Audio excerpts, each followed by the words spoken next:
이사야서가 몇 장까지 되어 있다 그랬죠? 66장. 성경은 66권. 구약은 39권. 예.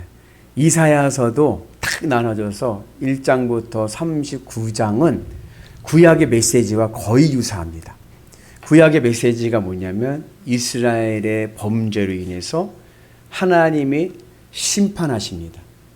그리고 그 심판이 끝이 아니라 메시아를 보내주셔서 이스라엘의 회복을 말씀하시죠. 마찬가지로 이 이사야서 1장부터 39장도 이스라엘의 심판을 말씀하시면서 또 한편으로는 구원의 언약의 메시지를 우리에게 또 전해주고 계십니다. 그래서 이제 이사야서를 성경 안에 작은 성경이다 이렇게 말씀한다고 했죠. 이사야서의 1장부터 39장은 이사야서의 초장입니다. 이사야서를 구분할 때 초장, 중장, 종장, 1막, 2막, 3막이 있는데 1막의 주제는 심판입니다. 하나님께서 온 세상 이방 나라들까지 다 심판하십니다. 그래서 우리가 읽은 요절 말씀은 바벨론 심판에 대한 말씀인 거예요. 그 당시 중동의 최고의 초강대국은 바빌론입니다. 근데 그 바벨론조차도 전능하신 하나님 앞에서 심판받는 거예요. 그 당시 바벨론은요, 지금 우리 정서로 얘기하면 미국보다도 더 강한 나라였어요. 초강대국. 근데 그 초강대국도 하나님의 심판 아래 무너지게 됩니다. 뿐만 아니라 유다 역시, 하나님의 백성 유다 역시 하나님의 심판으로 무너집니다. 그런데 한편으로 또 뭐라고 말씀하시냐면 그 하나님의 백성들에게는 회복의 여지가 있는 거예요. 하나님 앞에 회개하고 돌아오는 자에게는 하나님께서 구원의 언약의 말씀을 주십니다.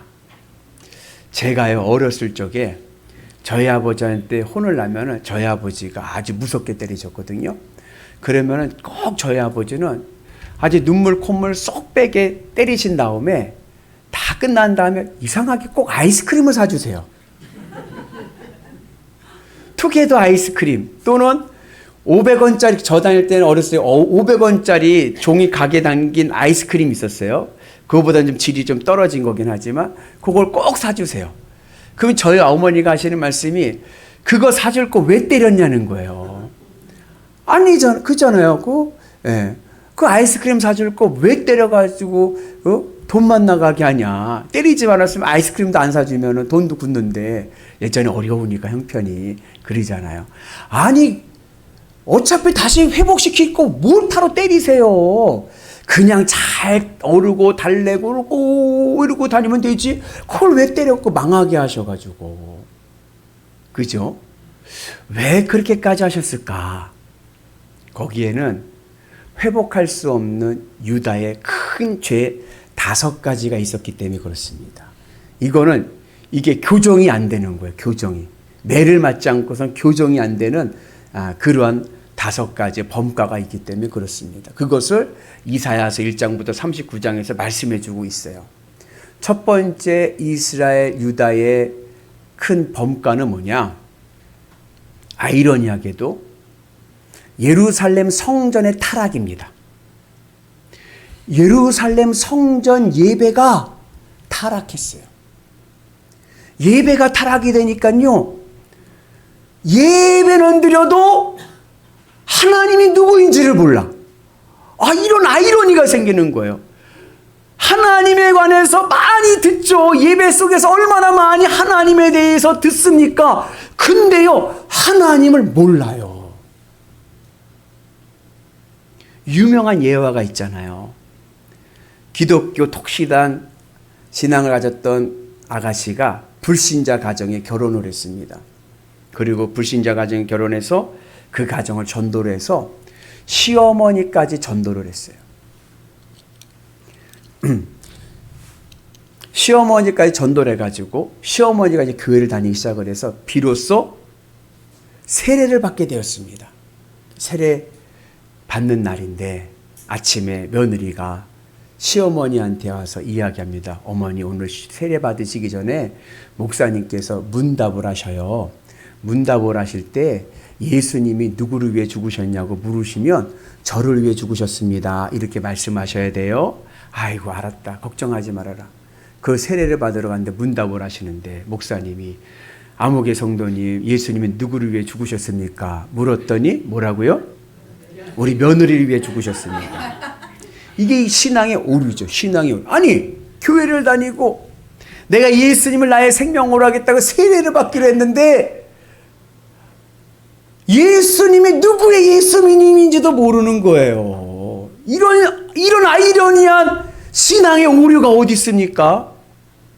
근데 이스라엘의 신앙이 이렇게 됐어요. 왜? 성전 예배가 타락했기 때문에. 예배가 타락이 되니까 하나님이 누구인지를 몰라요. 그러면서 어떠한 현상이 일어나느냐? 신앙의 오류가 나타나는데 교회 안에서는 내 믿음 따라갈 자가 없어. 교회 안에서는 할렐루야 막 그냥 진짜 사람들 보기에 믿음 충만하고 성령 충만한데 교회 문만 나가면 왜 이렇게 작아지는지 조용히 다니는 거예요.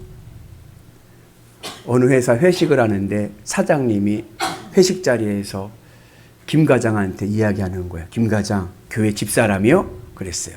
그때 김 과장 하는 대답이 아유 사장님 무슨 집사는요 잡사입니다. 한 잔 받으시죠. 이러한 신앙의 오류가 왜 나타나는가?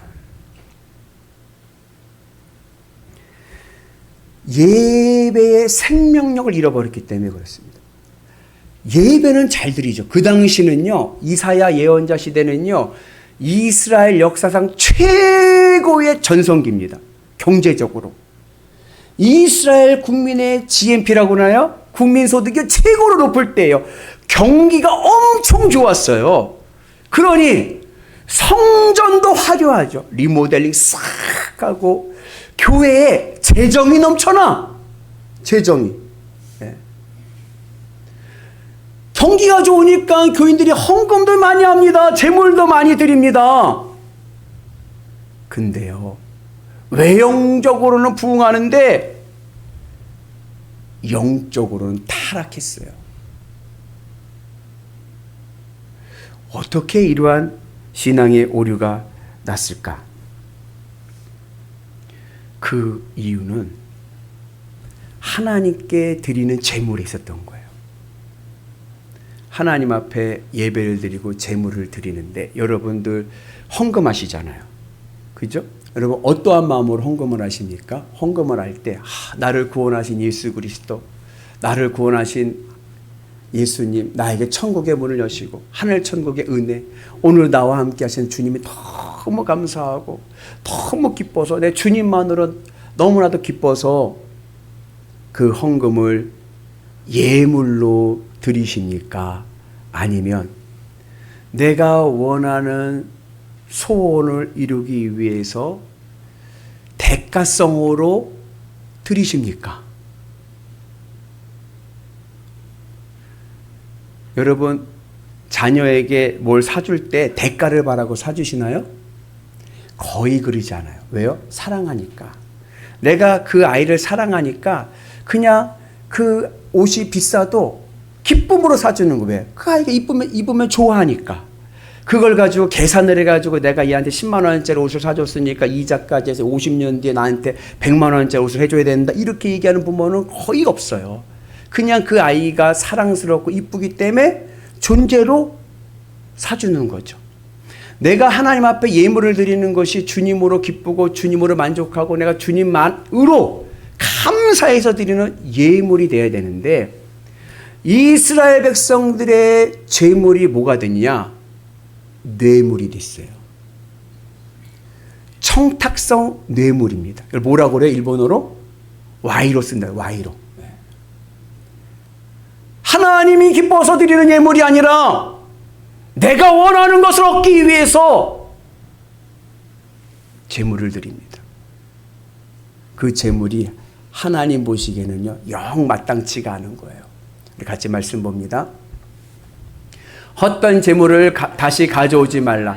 분향은 내가 가증 여기는 바요. 월삭과 안식일과 대회로 모이는 것도 그러하니 성회와 아울러 악을 행하는 것을 내가 견디지 못하겠노라. 아우! 내가 견딜 수가 없다. 재물은 엄청 갖고 오는데 그 재물이 다 뭐예요? 헛된 재물인 거예요. 예전에 10여 년 전에 저에게 어떤 분이 편지를 보냈어요. 저 지방에서 보내는 편지예요. 가끔 가다가 교회에요. 이단들이 편지들을 막 이렇게 보냅니다. 근데 보니까 그 편지 내용을 보니까 뭐냐면 헌금하지 말라는 거예요. 헌금하지 말라. 왜 헌금하지 말라고 하냐면 하나님은 헌금을 싫어하신다는 거예요. 그러면서 내 구절이 바로 이사야서 1장 13절 말씀. 헛된 재물이다. 근데 그분은 문자만 알지 그 의미를 몰랐던 거예요. 하나님께서 역겨워하시는 헛된 재물은 예물이 아니라 뇌물입니다. 하나님께 와이로를 써버리는 거예요. 하나님 중심적인 예배를 드리고 하나님으로 기뻐하면서 내 너무나 구원의 은혜가 감사하고 하나님의 은혜 속에 살아가는 것이 감격해서 내가 하나님으로 드리는 예물이 아니라 내가 원하는 것을 얻기 위해서 청탁성 뇌물을 쏴버리니까 예배가 어떻게 돼요? 예배가 자기중심적 예배가 되죠. 그러니까 교회에서는 그냥 할렐루야 내가 얼마 헌금했나 이러는데 나가서는 한마디도 말을 못해. 그런 사람들을 뭐라 하냐? 구들목 대장이라고 그래요. 구들목 대장이라는 말 들어보셨나요? 집에서 아버지가 대장이야 막 그냥 막 혼내고 막 그냥 막 그런 폭군인데 나가면은 조용히 아무 말도 못하고 신앙이 그렇게 되어버려요. 세상에 나가서는 자기가 그리스도인이란 말도 못해요. 그러다 보니까 무슨 일이 생겨요? 하나님이 누구인지도 모르는, 하나님이 누구인지도. 예배는 드리는데 누구에게 예배 드리는지도 모르는 거예요. 하나님의 인격적인 만남을 잃어버립니다. 그래서 이스라엘 심판을 받습니다. 예배는 뭡니까? 예배는 번제예요, 번제. 번제의 가장 중요한 신앙적 교훈이 뭐예요? 내가 죽는 거예요, 내가 죽는 거. 내 의지와 내 생각과 내 판단 다 죽고 나는 죽고 내 안에 주님이 사시는 것. 이것이 바로 예배의 본질인 줄로 믿습니다. 그래서 세상의 많은 일들을 오늘 다 죽여버리시고 내 안에 주님만 계시면 삽니다. 주님으로 기뻐하고 나가는 은혜가 있기를 주의 이름으로 축복합니다. 그런데 그 당시에 이사야 시대 때 교회가 성전을 부흥하는데 이 성전이 타락을 하면서 예배가 타락을 하면서 자기중심적인 신앙이 되면서 하나님의 심판을 받게 되고 예루살렘 성전이 어떻게 됐어요? 바벨론에 의해서 무너지게 됐어요. 이거 굉장히 아이러니한 거예요. 이사야서에 보면 바벨론의 왕을 무엇으로 비유하냐면요. 계명성으로 비유합니다. 계명성. 우리말로 계명성이지 루시엘이에요. 루시엘이 누군지 아세요? 우리가 잘 아는 루시퍼입니다. 루시퍼가 누구죠? 사탄의 우두머리. 그 사탄의 우두머리를 바벨론의 왕을 사탄의 우두머리로 묘사를 한단 말이죠. 근데 그 사탄의 세력에 성전이 무너지게 된 이유는 예배가 타락했기 때문에 그렇습니다. 오늘 우리 예배는 타락한 예배가 아니라 다시 회복된 예배 되기를 주의 이름으로 축복합니다. 그래서 주님으로 기뻐하는 은혜가 있기를 주의 이름으로 축복합니다. 그리고 두 번째, 이스라엘이 심판을 받게 된 범가는 뭐냐? 그것은 불순종입니다. 여러분, 누가 내 말을 무시하면 어때요? 기분이? 전순정 권사님, 오랜만에 불러보네. 그죠? 예. 누가 내 말을 무시해버리면 어때요? 기분 나빠. 너 내 말 씹냐? 왜죠? 씹어버린다. 내 말 씹는 거야, 지금? 너 왜 난 무시해? 기분 나쁘죠. 이스라엘 백성들이 하나님의 말씀을 무시하는 거예요. 씹어버리는 거예요, 하나님의 말씀을. 왜요? 예배가 타락되니까. 예배가 타락이 되고 하나님이 누구인지 모르니까는 하나님을 무시하는 거예요. 그리고 핑계를 대죠. 뭐예요? 바쁘다 바빠. 세상 일이 바빠서 하나님의 말씀을 지킬 수가 없어요. 하나님은 조용하세요. 할 일이 많거든요. 하나님의 말씀을 듣지를 않는 거예요. 통제가 되질 않는 거예요.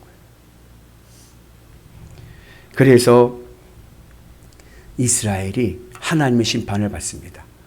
부모가 아무리 아침에 학교 가라 깨워도 일어나지를 않아. 아이가 닝기적 야 5분 남았다 10분 남았다 짜증내고 확 닝기적거려.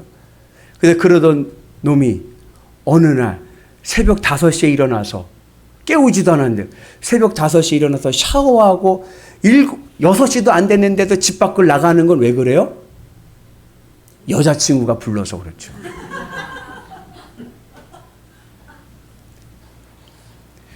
마음에 엄마 아빠는 없어. 아무리 얘기 들리지 않는데 여자친구가 나와 그러면은 새벽 3시고 5시고 아무 때나 그냥 나가는 깨끗이 씻고 나가죠. 왜요? 마음이 거기 붙어 있거든요. 지금 이스라엘의 마음이 세상에 붙어 있으니까 하나님의 말씀이 들리질 않는 거예요. 오늘 여러분들의 마음은 어디에 붙어 있습니까? 오늘 여러분들의 마음이 주님께 있기를 축복합니다. 이 예배를 통하여서 주님 앞에 나오고 주님으로 위로받고 주님의 기쁨으로 살아가는 은혜가 있기를 축복합니다. 주님의 말씀에 순종만 해도요 하늘에서 복이 펄펄 내려옵니다. 그 은혜가 있기를 축복합니다. 그리고 세 번째, 이스라엘의 범가는 우상숭배입니다. 우상숭배, 성경에서 말씀하는 우상숭배는 두 가지 뉘앙스가 있어요. 첫째는 뭐냐? 우상이란 게 뭐냐? 성경에서 말씀하는 우상은 하나님보다 더 사랑하는 겁니다. 내가 하나님보다 더 사랑하는 게 우상이에요. 내가 하나님보다 돈을 더 사랑한다고 하면 돈이 우상이고, 내가 하나님보다 내가 자식을 더 사랑한다고 하면 자식이 우상입니다. 내가 하나님보다 더 사랑하는 세상 것이 있다면 그것이 우상인 거예요. 그 우상숭배, 성경에서 말씀하는 우상숭배는 뭐냐면 그 우상을 얻기 위해서 내가 신을 만들거나 신을 부리는 거예요. 내가 원하는 그 우상을 얻기 위해서 바알에게 빌거나 부처에게 빌거나 이방 신들에게 비는 거예요. 부리는 거예요. 그게 바로 우상숭배입니다. 두 번째 뉘앙스의 우상숭배는 뭐냐? 하나님을 우상시하는 거예요. 하나님을 우상시한다는 것은 뭐냐면 내가 원하는 우상이 있어요. 그것을 얻기 위해서 전자는 신을 불렀잖아요. 신을 만들거나. 그죠? 근데 이제는 내가 원하는 우상을 얻기 위해서 하나님을 부려먹는 거예요. 하나님을 우상시 만들어버리는 거예요. 하나님을 바알처럼 여기는 거예요. 그게 바로 우상숭배입니다. 하나님께서 뭐라 그러냐면 너는 내게 부르짖으라 그래서 부르짖으라 라는 말씀은 너희들의 마음을 하나님께 붙이라는 거예요. 붙여라. 딱 붙여라. 모세 신앙으로 이야기하면 마음과 뜻과 힘을 다하여 주 여호와 하나님을 사랑해라. 근데 하나님이 부르짖으라 말씀하셨는데 부르짖는 게 아니라 부려먹는 거예요. 내가 원하는 것을. 아니 그렇게 따지면은 기독교가 세상 종교와 다를 게 뭐가 있어요? 세상 종교 다 그러지 않나요? 내가 원하는 것 얻기 위해서 귀신 부르는 거 아니에요? 절에 가면 부처를 부르고 무당에 가면 무당이 믿는 장군신을 부르고 그래서 하고자 하는 게 뭐예요? 내가 원하는 거 얻으려고 하는 거죠. 그걸 뭐라 그래요? 그걸 기복신앙이라고 하는 거예요. 하나님이 우선이 아니라 복이 우선인 거예요. 복이. 기독교는 종교가 아닙니다. 우리의 신앙은 종교가 아닙니다. 우리의 신앙은 생명입니다. 예수님께서 우리에게 영원한 하나님의 나라 생명을 주신 줄로 믿습니다. 그래서 우리는 신앙의 패러다임이 달라요. 우리는 하나님이 내 삶의 생명이 되시는 주님으로 기쁘고 주님으로 만족하고 아멘이시죠? 그래서 세상의 종교는 내가 원하는 그것을 얻어야 기쁜데 나는 그것을 얻지 않았어도 주님이 나와 함께 계시니까 기쁜 거예요. 그리고 나에게는 영원한 하나님의 나라가 있습니다. 영원한 하나님의 나라 영생의 은혜가 있는 줄로 믿습니다. 그 하나님의 나라가 저 멀리만 있는 줄 알았더니 내가 예수님을 믿었더니 길이요 진리요 생명이신 예수님을 따라서 그 천국이 내 삶에 오버랩되니까 이 땅에 내 삶이 기쁨의 은혜가 있는 거예요. 천국을 누리며 살아가는 거예요. 그래서 그렇게 믿음으로 살아가는 자의 증거가 뭐냐? 항상 기쁘고 쉬지 말고 기도하고 범사에 감사한 믿음이 있는 줄로 믿습니다. 그래서 여러분들에게도 그러한 은혜가 있기를 주님의 이름으로 축복합니다. 그래서 우리가 예수님으로 기쁘고 만족하면 내 마음의 동선이 부활승천하신 예수님을 따라서 하늘 천국에 올라가서 내 삶도 천국의 은혜가 가득할 줄로 믿습니다. 근데 그러지 못하고 자꾸 이스라엘 백성들이 자기 중심이 돼버리니까 하나님을 자꾸 부려먹으려고 하는 거예요. 믿는 게 아니라 부려먹는 거예요.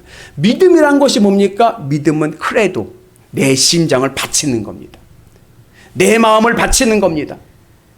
내 마음을 바친다는 것은 그 내 마음을 채워서 주님으로 내 마음을 채워서 주님으로 기쁘고 만족한 거예요. 주님만 있으면 더 바랄 것이 없는 거예요. 그 믿음의 상태가 될 때 우리가 하늘의 구원을 볼 줄로 믿습니다. 그리고 네 번째, 하나님께서 이스라엘 유다를 심판하신 번가는 뭐냐? 하나님의 심판을 받게 된 번가는 뭐냐? 사회 정의를 잃어버렸습니다. 불법을 행하는 거예요. 예배가 타락이 되니까 신앙이 기복신앙으로 빠지는 거예요. 자기밖에 몰라. 자기중심적인 신앙이 돼버리는 거예요. 그러니까 사회가 어떻게 돼요? 사회가 불법이 만연하게 되는 거예요. 하나님의 말씀을 듣지 않습니다. 하나님의 말씀은 평등. 하나님의 평등은 약자를 보호해 주는 건데 이건 정반대가 돼서 세상과 똑같이 돼가지고 유전무죄, 무전유죄. 있는 자가 더 무서워. 있는 자가 없는 자 싹 다 뺏어 먹어가지고 다 노비를 만들어. 소장농 노비를 만들어버리고 상류층 몇 프로가 모든 이권을 챙기고 그러한 사회적인 부정부패가 일어나게 된 거예요. 원인은 어디서부터 왔느냐? 예배가 온전하지 못했기 때문에 그런 거예요. 그래서 예수님께서도 말씀하시기를 믿음은 내적인 상황이지만 마음으로 믿어 입으로 시인하는 것이지만 그러나 믿음은 그것의 마음의 내적인 상황만이 아니라 우리의 삶의 열매로 나타나야 될 줄로 믿습니다. 예수님께서 포도나무의 비유를 말씀하시지 않습니까? 좋은 나무는 뭐를 보고 알아요? 열매를 보고 아는 거예요. 땅을 파지 않고 그 뿌리를 보지 않아도 열매가 좋으면 좋은 나무인 거예요. 오늘 우리의 삶 속에서 사람들이 보기에 하나님을 발견할 수 있는 믿음이 있기를 축복합니다. 그러니까 세상 사람들이 야 저희는 정말 신앙이냐? 저희는 보면 예수님을 보는 것 같아. 그러한 은혜가 있기를 축복합니다. 그리고 그 믿음이 좀 더 성숙하면 내가 내 삶 속에서 하나님을 나타내는 것뿐만이 아니라 나와 함께하는 사람들을 통해서 하나님의 흔적을 발견합니다. 아, 하나님이 저들에게도 함께 하시는구나. 그래서 그들을 존중하게 되고 사랑하게 되는 은혜가 있는 줄로 믿습니다. 우리 옆분 한번 얼굴 한번 봐보세요. 어떠세요? 네? 한번 인사하겠습니다. 권사님의 얼굴을 뵈니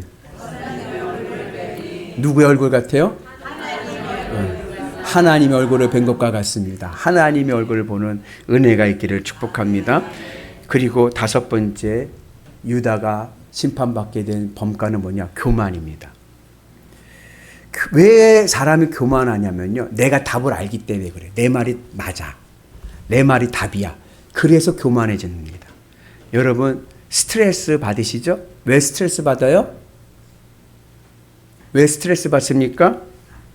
내 마음대로 되지 않기 때문에 스트레스 받는 거예요. 교만해서 스트레스 받는 거예요. 그렇잖아요. 여러분 스트레스 받는 이유가 뭐예요? 내 마음대로 되지 않으니까 열받는 거지. 내 마음에 그 생각을 없애면은 열받을 것도 없어. 그 어느 분이 스트레스도 교만의 일종입니다. 우린 다 스트레스의 기질이 교만의 기질이 다 있는 거죠. 그래서 우리가 예배를 드리는 예배가 뭡니까? 나의 교만을 죽여버리는 거예요. 그리고 하나님이 높아지셔서 하나님이 옳습니다. 하나님이 정답이 되는 은혜가 있기를 주님의 이름으로 축복합니다. 근데 이스라엘이 자꾸만 자기 말이 옳대, 내 말이 옳대. 내 말이 옳으면 누가 틀린 거예요? 하나님이 틀린 거죠. 그러니까는 하나님께 탁 꺾어버리시고 하나님의 심판이 임하게 된 줄로 믿습니다. 근데 사실은 선악과 이후에 우리 모두에게는 이 교만의 기질이 있습니다. 저에게도요, 교만의 기질이 있어요. 저 칭찬을 많이 하시면 안 돼요. 저를 칭찬하면 제 턱이 막 올라갑니다. 올라가면 교만한 말을 하게 되는 거예요. 이사야가 인정한 왕이 하나 있어요. 선한 왕, 좋은 왕. 누구냐면 히스기야예요. 근데 이 히스기야가 너무나도 믿음이 좋아요. 아시잖아요. 18만 5천 명이 그냥 무너져 버렸잖아요. 근데 히스기야가 죽을 병에 걸려서 죽을 병이에요. 죽을 병에 걸려갖고 하나님 앞에 매달려서 기도하고 막 기도해가지고 하나님께서 그의 생명을 15년 연장시켜 주셨어요. 병을 고쳐주셨어요. 근데 여러분, 이 유다라는 땅은요, 우리나라 강원도보다도 작습니다. 저 조그만 땅인데 그 조그만 땅의 작은 나라의 왕 히스기야가 아프다는 소문이 어디까지 났냐면 저 중동에까지 퍼진 거예요. 중동 어디까지 퍼졌냐면 바벨론까지 퍼졌어요. 그때 바벨론은요, 작은 나라였습니다. 히스기야 때. 그리고 그 위에 아수르라는 나라가 큰 나라로 세계를 제패하고 있을 때입니다. 근데 그 히스기야가 아프다는 소문이, 죽을 병에 걸렸다는 소문이 저 바벨론까지 들린 거예요. 바벨론은 지금의 이라크입니다. 그 바벨론 왕이, 야, 그 유명한 히스기야 좋은 왕이 아프다고 죽을 병에 걸렸다고 하니까 위문을 보내야겠다. 그 사신들을 보내는 거예요. 병문안을 보내는 거예요. 그 병문안 갈 때 여러분 빈손으로 가요? 뭐 들고 가요? 뭐 하나, 바카스레도 하나 들고 가니까 아마 제 생각에는 건강 보조식품 하나 보냈을 것 같아. 거기서 좋다는 약을 보냈겠지. 예물을 가지고 왔다니까. 그리고 오는데 여러분, 저 중동 끝에서부터요, 저 가나안 땅 팔레스타인까지 낙타를 타고 오든지 뭘 타고 왔겠지만 얼마나 걸려? 몇 달이 걸려, 몇 달이. 몇 달이 걸려서 이렇게 딱 왔는데 와서 히스기야를 만나러 와가지고 병문안을 왔다고 하는데 히스기야가 뭐랬냐면, 나 다 낫는데? 하나님 날 다 고쳐주셨는데? 그러는 거야. 그러면서 히스기야의 마음이 어떠냐? 기분이 좋은 거예요. 왜 좋으냐? 야, 내 이름이 저 멀리 이방 땅까지 알려져가지고 알지도 못하는 바벨론 왕이 나 아프다고 사신들을 이렇게 보냈구나. 내가 이렇게 유명했구나. 그러면서 마음이 뜨기 시작하는 거예요. 마음이 뜨면 어떻게 된다? 턱이 올라간다. 교만해지는 거예요. 그러니까 어떻게 돼? 그 온 사신들, 야, 이분들 VIP 최고의 대접해줘라. 관광도 시켜주고 좋은 거 먹여주면서 이게 더 높아지니까 마음이 떠버리니까 자기 자랑하고 싶은 거예요. 야, 우리나라가 얼마나 부자인지 궁금하지? 우리나라 창고 보여줄게. 왕궁에 있는 그 금은보화가에 있는 그 왕궁의 금고를 보여주는 거예요. 니네들 이런 거 있어? 우리 현찰이 이만큼이나 있어. 자랑하는 거예요. 야, 우리나라 국력이 얼마나 센지 모르지? 우리나라 무기고 보여줄게. 국가 기밀 무기고고 전략적인 군대 이런 것들을 다 보여주는 거예요, 히스기야가. 아이고, 나중에 바벨론이 힘을 얻어서 쳐들어올 때 유다는요, 맥을 못 쳤어요. 왜? 다 아는데 뭐. 국가 기밀을 다 아는데. 어디에 무기고가 있고 어디에 금고가 있는지 다 아는데 뭐. 그래서 히스기야가 받은 은혜가 하나님의 심판을 받는 단추가 되고 말았습니다. 교만이 그만큼 어려운 거예요. 위험한 겁니다. 오늘 바라기는 우리들의 마음이 교만해지지 말고 겸손한 은혜가 있길 축복합니다. 어제 여성계 개사케를 했는데 제가 살을 좀 뺐잖아요. 제가 5kg 뺐어요. 그래갖고 제가 내심 자랑하고 싶어가지고 살 빠진 거 자랑하고 싶어가지고 축도하러 올라가가지고 여러분 저 얼굴 많이 빠졌죠? 제가 5kg 뺐습니다. 그래서 자랑하려고 했는데요. 그 앞에 설교하는 박상호 목사님이요. 본인은 6kg 뺐다고 하는 말에 제가 쏙 들어갔어요. 6kg 앞에 5kg는 아무것도 아니지 뭐. 그래서 그냥 기도합시다. 그래서 축도해. 교만하지 말고 겸손할 때 내가 마음이 뜨려고 할 때 고개를 수그리십시오. 그러면 겸손해집니다. 하나님의 은혜가 있기를 축복합니다. 그래서 여러분, 이스라엘이 왜 구원하실 거 왜 때리셨습니까? 이유가 있는 거예요. 성전의 예배가 타락이 되니까 하나님의 말씀을 듣지 않고 하나님을 우상시 부려먹고 그리고 정의를 잃어버리고 그리고 교만해지니까 이건 어떻게 할 수가 없는 거예요. 일단은 맞고 봐야 돼. 그러나 그 맞는 것으로 끝이 아니라 하나님의 구원의 은혜가 있는 줄로 믿습니다. 그 매를 맞고 회개하고 돌아오는 자는 하늘의 구원을 볼 줄로 믿습니다. 하나님의 은혜가 임하게 될 줄로 믿습니다. 그래서 그들에게 구원의 언약을 말씀하시는 거예요.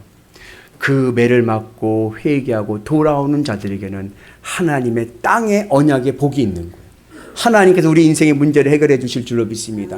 그리고 우리 영원 구원의 복이 있는 줄로 믿습니다. 이 땅이 전부가 아닌 거예요. 영원한 하나님의 나라의 은혜가 있게 될 줄로 믿습니다. 그래서 내 인생의 문제를 해결하기 위해서는 내가 예수님이 내 마음의 생명이 되셔서 주님으로 기뻐하는 믿음 안에서 주님을 바라보고 나가게 되면 내 마음 하늘 천국 백성 될 줄로 믿습니다. 그러면 땅의 문제는 열리는 겁니다. 영원 구원의 그림자가 땅의 축복입니다. 내 영혼이 믿음으로 승리하면 이 땅의 문제는 해결되어서 하늘의 은혜가 넘쳐나게 될 줄로 믿습니다. 우리가 종종 이런 말이에요. 무엇만 있으면 바랄 것이 없네. 무엇만 있으면 내가 더 바랄 것이 없네. 무엇만 있으면 내 소원이 이제 끝난대. 그 무엇이 돼야 됩니까? 예수 그리스도. 난 주님만 있으면 산다. 없어도 난 여호와로 말미암아 즐거워하리. 난 여호와로 말미암아 즐거워하리. 이 하박국의 고백이 오늘 우리 고백 되기를 주님의 이름으로 축복합니다. 그래서 주님의 은안에서 나는 주님만 있으면 삽니다. 주님만 있으면 나는 행복합니다. 내가 드리는 이 헌금이요, 이건 예물입니다. 주님 기뻐 받아 주옵소서. 저는 이것만으로 감사해요. 믿음으로 나갈 때 우리의 삶에 하늘의 은혜가 임하게 될 줄로 믿습니다. 이사야, 여호와는 구원시다. 누가 내 인생을 구원시키십니까? 누가 내 인생을 건져낼 수 있습니까? 예수 그리스도 하나님밖에 없는 거예요. 우리가 주님만 바라보고 나갈 때 내 앞에 있는 18만 5천 개의 문제는 해결될 줄로 믿습니다. 내 인생에도 역전 한판승이 있는 줄로 믿습니다. 여러분들이 아직 끝나지 않았습니다. 이제부터 시작인 거예요. 희망을 가지고 소망을 가지고 믿음으로 나가면 하늘의 놀라운 은혜가 임하게 될 줄로 믿습니다. 그래서 이사야서에서 중요한 것이 뭐냐? 예배의 회복인 거예요. 결국 예배가 무너졌기 때문에 다 무너진 거예요. 예배의 정신은 번제고, 모세 신앙에서 보면 시내산에서 하나님께서 모세에게 뭐라 그랬어요? 이곳은 거룩한 땅이니 내 발에서 신을 벗어라. 신을 벗는다는 것은 뭐예요? 종이 되는 겁니다. 머슴이 되는 겁니다. 머슴 종은 주인 앞에서는 아무것도 없는 거예요. 주인 말씀 따라 순종할 때 우리의 삶에 놀라운 은혜가 임하게 될 줄로 믿습니다. 바라기는 이 마지막 시대 때 하나님의 심판을 넘어서서 하나님의 구원과 하늘의 복을 누리시는 위대한 성도 되시기를 주님의 이름으로 축복합니다.